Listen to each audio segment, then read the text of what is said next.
And, you know, Mr. Jones did not deserve to die for what he did or what he drilled, the drill rap videos he made. But goodness gracious, going and desecrating the gravesite of a murdered relative is, you don't deserve to be killed for that, but you just increased your odds that it was going to happen. And that's the truth. That is the truth. So I'm not at all, again, stating that he deserved it, but it's just shocking. It's shocking to me. You know, a couple years back, I was running my series, Death to the Real Ninja, right? Y'all know what I'm talking about. I wasn't talking about unaliving anybody. I was talking about unaliving that ninja inside your brain. You want to be a real ninja or a bad bee, right? This is the kind of stuff that come with that. Now, that guy right there was Davion Murphy. He was being sentenced to the rest of his life in prison. They're going to get all kinds of sweat equity out of him. He's going to be on the chain gang working, right? Because, you know, he was convicted of the unaliving of Julio Fulio in June of 2024. Now, we know Julio Fulio was doing a whole bunch of stuff, making songs, bragging about people's unaliving. He didn't care nothing about the parents. Y'all know I covered that. Y'all know I even showed the mothers of the deceased. I showed that. A lot of our young boys have a demonic spirit in them. Not all of them, but they have this demonic spirit in them that we try to get out of them. Y'all seen it. I go into the youth prisons. I talk to these boys. We in the prevention business. We're trying to save lives, man. We're trying our best, but it's hard because we're fighting up against this system and of demonic people. Right? And they're invoking and putting their spirit into our boys, man. And our boys is copying them. But we're doing it to each other. All the things that they did to us, we're doing to each other within the communities that we're living in, right? And just think about this, right? Those people have a history of doing all these horrible things to us. When we do it to each other, they get to be our judges and put us away for life in their prisons. Think about that. Think about that. So you're not getting no compassion from the descendants of the people that did it to your people, that did these horrible things, right? So Davion Murphy, he was in court clapping and he was laughing, and you know, because the judge had finally acknowledged what Julio Fulio had done. But it's too late now, bro. It's too late. Staying on top of breaking news right now, the verdict is in. A jury has found all four men guilty of killing Jacksonville rapper Julio Fulio. The court reading aloud their fates just within the last 10 minutes. The rapper's name, of course, Charles Jones. He was shot and killed outside of this Tampa hotel in June of 2024. Now, the prosecution said that Isaiah Chance acted as a lookout. Sean Gathright, Rashad Murphy, and Davion Murphy, they said, were the three gunmen. The defense says that their clients were at the hotel. All four, again, have now been found guilty of first-degree murder. We've been listening to those verdicts come in.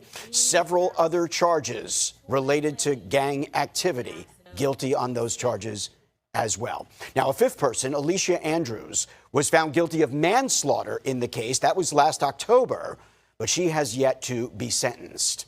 Now a jury will have to decide whether to recommend life in prison or the death penalty. The judge has ordered them back into the courtroom on Monday afternoon, the jury that is, and of course all of the parties involved. They expect that to last through Friday of next week, and we will keep you updated. Today, Alicia Andrews, one of the 5 people found guilty in the death of Jacksonville rap artist Julio Fulio, will serve 15 years in prison. Andrews was convicted of manslaughter last October. Before sentencing, though, her attorneys asked a judge to throw out the verdict. They say she did not receive a fair trial, should not be sentenced either. Prosecutors say Andrews helped track Julio Fulio, whose real name was Charles Jones, before he was ambushed and killed outside a Tampa hotel in 2024. Also, a jury recommended life in prison for the 4 men convicted of murder in this case. Now, young people, I want y'all to listen to Uncle George, man. What you about to see is Isaiah Chance Jr. in court. Now, he was a real jigger. He was down there in Jacksonville doing his thing. Pow, pow, bang, bang, anywhere gang. He was all that. He was about that life, right? Now, he wasn't the one that pulled the trigger, but he was known as the lookout man and want to help organize and put it together, right? He's on there now, dry snitching, and because he done got a taste of that prison and know he gonna be there for the rest of his life. He gonna have to deal with this for the rest of his life, right? It's cold in there. right? Right? In that cell, the beds are hard. There's no females in there. But you want to be a real jigger. Your AK spray all day and all that kind of foolishness that they want to say, right? But this is the flip side of the life. Man, he better eat some potatoes, man, and get some muscle up on him, man. Because let me tell you something, man. He better get up in there. Because if not, hey, man, it is what it is, right? But he on there saying a whole bunch of, he don't sound like that tough guy no more. So Judge Cisco, unlike the rest of my co-defendants here, they all are charged with being the alleged shooters and have the same verdicts. However, me on the other hand, the one who was charged with me for playing the same alleged role as I gets found not guilty for what I am charged with. Alicia case didn't contradict the alleged shooters versus the state case. I don't even think it's possible it could have. However, it contradicts mine being the only principal here. Because both of our jury's decisions contradict each other. The only nuance here is I went to trial with 3 other people who have the same verdict as I, and she didn't. Alicia get found not guilty for my current charge. It wasn't a coincidence. Basically what I'm saying is Alicia and the state alleged that we played, that's getting into like the facts of like the case. Well, that's okay. If I'm hearing you correctly, you are taking issue with the fact that I don't know if she's your current or former girlfriend, but she went to trial. She was convicted of a manslaughter and got 15 years, and now you're here facing life. And that I would assume that seems unjust to you. Is that correct? That's highly unjust. I seen Susie Lopez on the news this morning, and she was saying that justice has been served. Absolutely, if you see it from that perspective. But everything that's a perspective is based off perception. So if you say that's justice, okay, but when you look at, if you put me and Alicia up on like side by side, that's unjust, like it's injustice, like it doesn't make sense, like it's contrary to my verdict. Like her jury made their decision, our jury made their decision, but it contradicts like both of our verdicts. The only difference is like I went to trial with my co-defendants and she went to trial by herself. So I feel like personally I got guilt more so by association than like participation. That's all I really wanted to say. See, real life is kicking in now. And he's starting to say, damn, all the stuff the big homies used to tell me, the OGs, man, my mama, my daddy was telling me, man, I was hard-headed. I thought I knew everything, and I wasn't listening, man, right? You didn't even pull the trigger. You was the lookout man, right? You got accessory to commit murder, and they dropped the hammer on you and gave you life. Your life ain't even started yet. This guy, this boy suffers from an intellectual disability on like a 5th grade reading level. But there has no compassion. I'm gonna say it again. The same people who have a history of doing atrocities to us, when you fast forward, when we doing these same things to each other, they get to be our judge and jury, and our attorneys, our judges, everything. They get to put us in their prisons. Think about that. Think about that, young people. When OG's trying to give you game, please don't go down this route. Please don't do this. Please stop doing this to each other. We did it enough so you don't have to do it. You guys can already see years of consequences, understanding that you ain't have a dad because of my generations and generations before me. Please don't do this, because you're going to be in court talking like this. This is the flip side of the game. He wasn't done. So, to my city, man, it ain't worth it, boy. Like, it ain't worth it. Like, me being a rapper from my city and Fulio being a rapper from our city, it ain't worth it. Like, my mouth getting dry, sorry. Like, the dissing, the beefing, the shooting, like, for what? Like, for what? Like, when you sitting in your cell alone, cold, it's lonely as hell in that bit. Everybody leave you, Like, nobody here for you. Like, the ones that's your ride or die, your girlfriends, whoever you love, the only person there for you is your mother. And maybe, like, one friend, maybe. But it ain't worth it, though, bro. It ain't worth it. I was 21 years old facing the death penalty. I never ever, my only interactions with law enforcement was traffic ticket. You a person like me that work with children, going to these youth prisons, this damn near make me want to cry, bring tears to your eyes, because I see this happen a lot.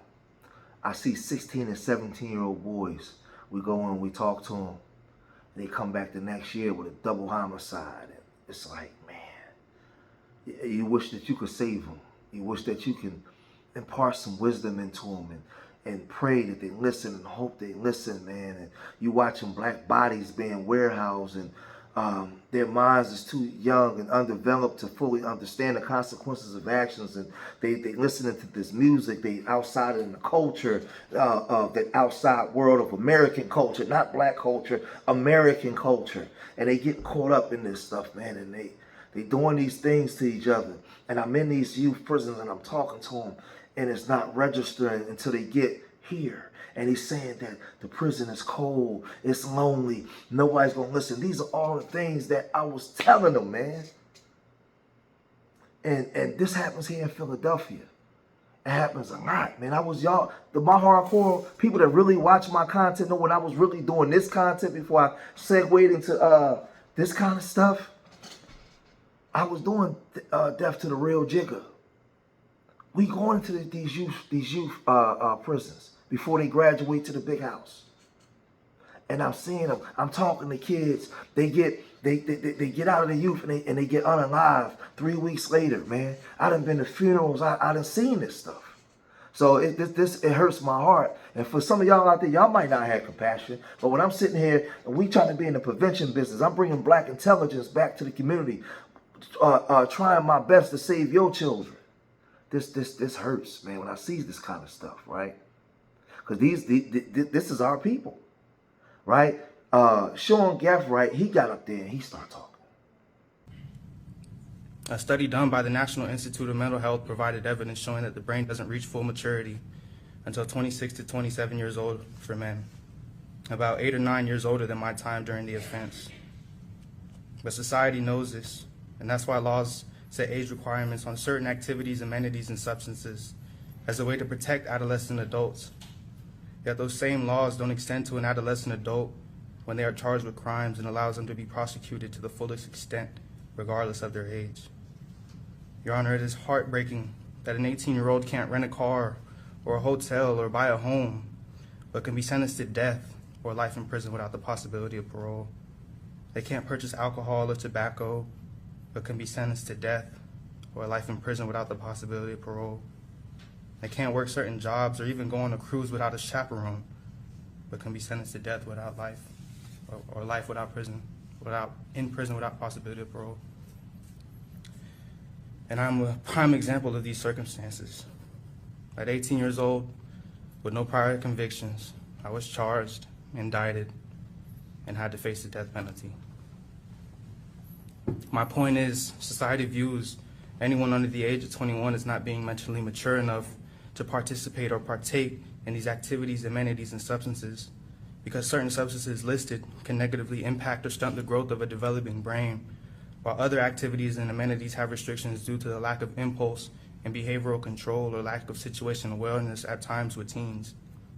It is very simple to understand that our brains have not developed enough, that we live in a society where someone under the age of 21 can be sentenced to death or life in prison without parole. We leave no room for growth, rehabilitation. How everybody doing? Urban Nerds Foundation. Same as my cousin said, a lot of us been behind that wall. We've been through a lot of different things. And I'm hearing a lot of stuff today, but one thing that I'm not hearing that we go through in our community is PTSD and intellectual disabilities. A lot of our youth they're not being diagnosed. They go in front of these juvenile prisons, in front of these juvenile judges, and they're being sentenced to long sentences, but they've never had a psychological evaluation. My son ain't grown up in the streets. He's 15 years old. 4 of his classmates, 4 of his friends was killed last year. Back in the 90s and the 80s when we were growing up, we experienced death. I've been to about 40 funerals. We suffer from PTSD. A lot of our kids have intellectual disabilities. And some of us understand what that is. Our children is not getting the proper assessments. A kid go and shoot up a block party or go and just do some unimaginable acts, but he's born with certain disabilities. What I'm saying is that kid may be in trouble, may be done, but what about all the kids coming behind them? We don't even pay attention to that kind of stuff. We complain about the things that we go through, but in that youth study center and here in the East Coast corridor and these juvenile prisons, how many of us are pushing for our kids to get the proper assessments that they should get, coming from the homes that they get, coming from the homes that they come from? I'm not hearing none of that in there. And I'm an advocate of that because I have a 15-year-old son that's born with an intellectual disability. If he walked in here right now, you wouldn't even know it. He can talk, he can interact with everybody, but he reads on a 5th grade reading level. He's about to be 16 years old. So I want to hear more of that because coming from these areas of Southwest North Philly, our kids are experiencing a lot of different things, but we got to get our kids these proper assessments, man. And I know, I forgot her name, but she works in the prisons. So I'm sure she sees it. But I want us to be more diligent because if we want to focus on our children and crime, a lot of our kids have cognitive skills are off. And we don't speak to that. We just want to throw them away. Yeah. Thank you. We appreciate what you just shared. Now, So let me get myself together and control my emotions because, like I said, this hits home for me. This is a very deep subject because I watch black boys get put away and what we do with urban nerds in our program. I used to be... even everything that Sean said is true, but nobody cares. By that time, it's too late. You took a life. You put yourself at the mercy of these people, man. It's too late, man. Right? And so we in a prevention business. We trying to save lives, man. We trying to get you to become the best version of yourself before you crash out and just end it, wreck it all. Because they want to warehouse black bodies, man. That's what they want to do. I'm serious about what I do. I don't just talk. I don't. A lot of stuff that we don't even post. We do this stuff for real outside. We for real with this. This is what we do. So when I see this happening, man, it crushes me. It breaks my heart. But it's too late for these guys. But for this video reach some of you other young people out there, man, listen, you still got a chance, man, to change. You still got a chance to change, my brothers. Right? Y'all let me know what y'all think. If you made it this far in the video, hit that like button, subscribe to Street Media TV, leave your comments in the comment section. Remember, I love y'all. Till the next time. Peace.